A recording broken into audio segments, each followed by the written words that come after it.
जय, पवन पुत्र हनुमान की जय। आप सभी दर्शकों को, श्रोताओं को मेरा प्रणाम। आज मैं आप लोगों के सामने श्री रामचरितमानस की रचना कब की गई और ये हमें क्यों पढ़ना या सुनना चाहिए, इसके बारे में आप लोगों को जानकारी देती हूँ। श्री रामचरितमानस गोस्वामी तुलसीदास जी द्वारा 16वीं सदी में रचित प्रसिद्ध महाकाव्य है, जिसके नायक मर्यादा पुरुषोत्तम राम हैं और इनकी भाषा अवधी है। इस ग्रंथ को अवधी साहित्य की एक महान कृति माना जाता है। इसे सामान्यतः तुलसी रामायण या तुलसीकृत रामायण भी कहा जाता है।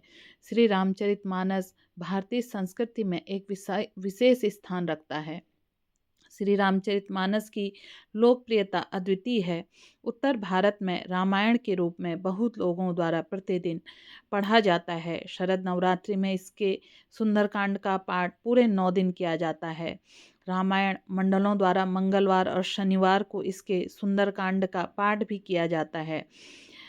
श्री रामचरितमानस के नायक श्री राम हैं, जिनको एक मर्यादा पुरुषोत्तम राम की तरह दर्शाया गया है, जो कि मान्यताओं के अनुसार अखिल ब्रह्मांड के स्वामी हरि नारायण भगवान के अवतार हैं। जबकि महर्षि वाल्मीकि कृत रामायण में श्री राम को एक आदर्श चरित्र मानव के रूप में दिखाया गया है, जो संपूर्ण मानव समाज को ये सिखाता है, जीवन किसी प्रकार का जिया जाए, भले ही उसमें कितने ही विघ्न हो। प्रभु श्री राम सर्वशक्तिमान होते हुए भी मर्यादा पुरुषोत्तम हैं।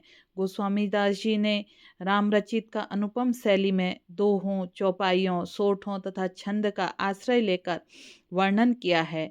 श्री रामचरितमानस की रचना में 2 वर्ष 7 माह 26 दिन का समय लगा था। उन्होंने इसे संवत 1633 मार्गशीर्ष शुक्ल पक्ष में राम विवाह के दिन पूर्ण किया था। श्री रामचरितमानस 16वीं शताब्दी के कवि गोस्वामी तुलसीदास जी द्वारा रचित महाकाव्य है। जैसा कि स्वयं गोस्वामी जी ने रामचरितमानस के बालकांड में लिखा है कि उन्होंने रामचरितमानस की रचना का आरंभ अयोध्या में विक्रम संवत 1631 के रामनवमी के दिन मंगलवार को किया था। गीता प्रेस गोरखपुर के संपादक हनुमान प्रसाद पोद्दार के अनुसार श्री रामचरितमानस को लिखने में गोस्वामी तुलसीदास जी को 2 वर्ष 7 माह 26 दिन का समय लगा था। उन्होंने इसे 1633 के मार्गशीर्ष शुक्ल पक्ष में राम विवाह के दिन पूर्ण किया था। इस महाकाव्य को अवधी भाषा में लिखा गया है। श्री रामचरितमानस में गोस्वामी तुलसीदास जी ने रामचंद्र के निर्मल एवं विशद चरित्र का वर्णन किया है। महर्षि वाल्मीकि द्वारा रचित संस्कृत रामायण को श्री रामचरितमानस का आधार माना जाता है। यद्यपि रामायण और श्री रामचरितमानस दोनों में ही राम के चरित्र का वर्णन है, परंतु दोनों ही महाकाव्य के रचने वाले कवियों के वर्णन शैली में उल्लेखनीय अंतर है। जहाँ वाल्मीकि ने रामायण में राम को केवल एक सांसारिक व्यक्ति के रूप में दर्शाया है, वहीं गोस्वामी जी ने श्री रामचरितमानस में राम को भगवान विष्णु का अवतार माना है। श्री रामचरितमानस को गोस्वामी जी ने 7 खंडों में विभक्त किया है। ये 7 कांड हैं: बालकांड, अयोध्या कांड, अरण्य कांड, किंसकिंधा कांड, सुंदर कांड, लंका कांड जो युद्ध कांड है, और उत्तर कांड। छंदों की संख्या के अनुसार बालकांड और किष्किंधा कांड क्रमशः सबसे छोटे और सबसे बड़े हैं कांड हैं। तुलसीदास जी ने रामचरितमानस में अवधि के अलंकारों का बहुत ही सुंदर प्रयोग किया है। विशेषतः अनुप्रास अलंकार का काफ़ी प्रयोग किया है। श्री रामचरितमानस में प्रत्येक हिंदू की अनन्य आस्था है और इसे हिंदुओं का पवित्र ग्रंथ माना जाता है। यह बात उस समय की है जब मनु और शत्रुपा परम ब्रह्मा की तपस्या कर रहे थे। कई वर्ष की तपस्या के बाद शंकर जी ने स्वयं पार्वती जी से कहा कि ब्रह्मा, विष्णु और मैं कई बार मनु शत्रुपा के पास वर देने के लिए आए। विधि हरि हर तप देखी अपारा, मनु समीप आए बहुबारा, और कहा कि जो वर तुम मांगना चाहते हो मांग लो।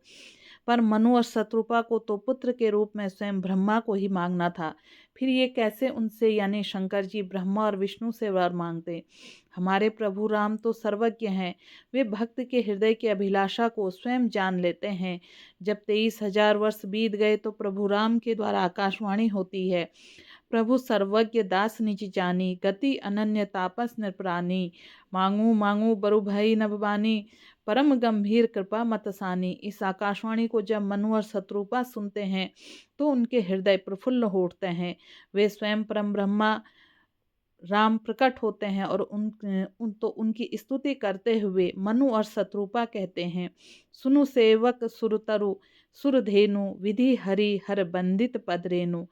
सेवत सुलभ सकल सुखदायक, प्रणत पाल सराचर नायक। अर्थात जिनके चरणों की वंदना विधि हरि और हर यानी ब्रह्मा विष्णु और महेश तीनों ही करते हैं, तथा जिनके स्वरूप की प्रशंसा सगुण और निर्गुण दोनों ही करते हैं, उनसे वे क्या वर मांगे। इस बात का उल्लेख करते हुए तुलसीदास जी ने लोगों को भी राम की आराधना करने की सलाह दी।